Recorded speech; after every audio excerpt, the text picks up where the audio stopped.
I think what is important on the gist of the budget speech below is not actually to single out informal traders and because in the budget speech, I made it very clear that we have reflected on how we've been doing these things.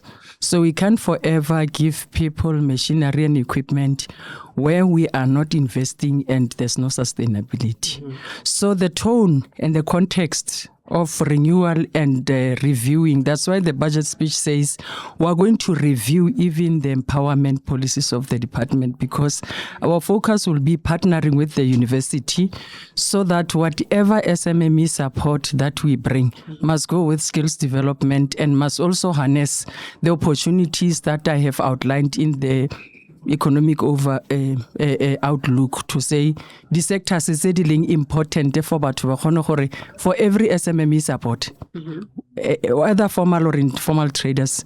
It has to create job, it has to be sustainable, and it has to either self-employ or make others to employ others. I spoke in the speech about my work that I'm going to collaborate with the MEC for education. That informal trading across the province, where honale mewa magwinya ko skolong, honale caravan ko departmenteng gating, we're going to get to that space, training them on hygiene and hospitality basics, but as well giving them support. We are going to support people that are already in the space and are informally trading, reba permit, reba license, and then reba upskill and reba therapy equipment. So it will be guided by the affordability, but we are aiming at moving around the whole province. Yeah, and talking about partnerships, tourism featured quite prominently in your speech, including, of course, the partnerships with institutions, NWU, with the industry players, Sun City as well. So how will these collaborations help to grow the tourism sector and also to create opportunities, especially for the young people? Yeah, in the budget speech below, you'd have looked at how I reflected on the impact of tourism. Yeah. Per district, I've outlined the number, firstly, into the industry itself. For every visit by an international tourist, what does it mean for job creation? And what does it say about support to those institutions? But at the center of this, like you are saying, the collaboration between the university. I spoke about that when I was saying, wabona bana ba rona ba tsena for hospitality ko Taung and go Mahikeng hotel schools. But the accreditation makes them only to graduate and remain home.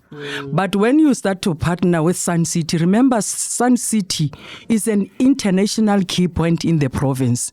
Partnering with them and making a graduate of Taung Hotel School and Mahikeng Hotel School to be hosted at Sun City, it makes that kind of a graduate to be an international chef or whatsoever, because the skills that is going to be attained to Sun City are broadened because it's an international key point there.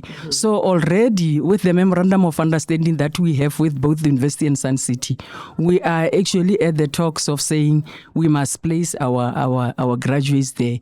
And then on the side of the university, we also want to partner with them for commercialization.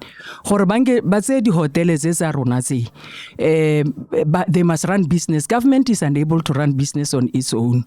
So, barane di hotels so that rona rebe di shareholders as government.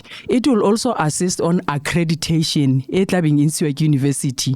It will be dira hore the product is rona one, but ho access NSFAS because rona were unable to fund them, and we know they are pulled from previously disadvantaged families.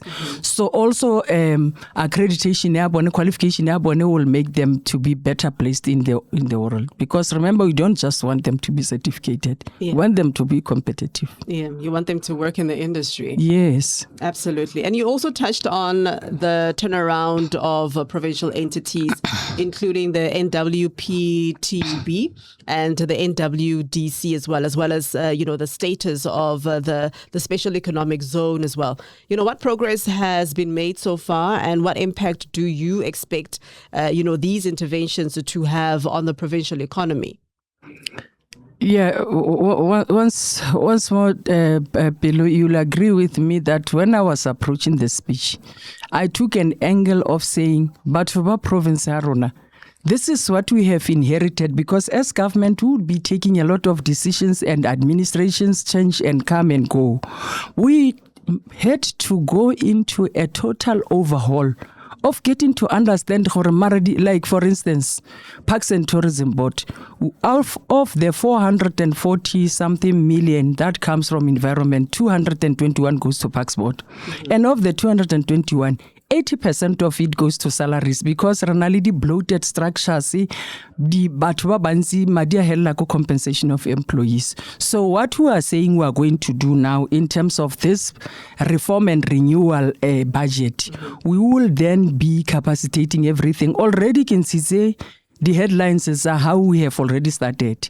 The gate management system, but also to regularize everything, including visitor management. Mm-hmm. Investment in the tourism sector, where communities who are owning the land in the reserves, but are the beneficiaries. We spoke about the investment that is already in, the 1.8 investment. I spoke also about the analysis of the tourism contribution across the districts, but also the reform deep.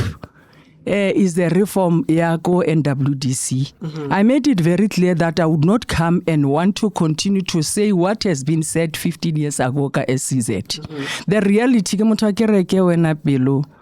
the reality here, the SCZ is designated by cabinet. We are not in full control of it. Mm-hmm. And when it is not designated, inali investor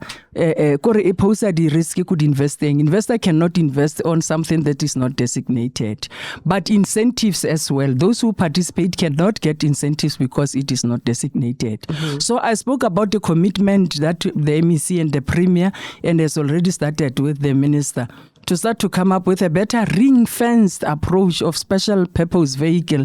We'll be working with Khosipilane of Bakhatla to make sure that this happen. And we are at an advanced stage. I wouldn't say it in the budget speech because I want us to clean our house. Because I have said it publicly that it's rotten. 220 million worth properties that we are unable to say, 100 of them are unlettable, but already we have a plan and we have presented to the Premier and we have said it to our people, all is not lost. Yeah. This is a budget of hope. We will resuscitate, and government take responsibility of this SOEs, not only the 1 billion that we have issued today. Mm-hmm. Private sector is also committing. So we are confident that we will do that reform, and from time to time we'll update our people on progress. Okay, because that's one of the other things that I also, saw that you were talking about, reflecting on the condition of the state-owned entities as well, which is very important. But thank you so much, MEC, for taking the time to have this conversation with us. That is MEC Bitsa Lenkopane for the Northwest Department of Economic Development, Environment, Conservation and Tourism. Thank you so much. Thank you, Pelo. Thank you.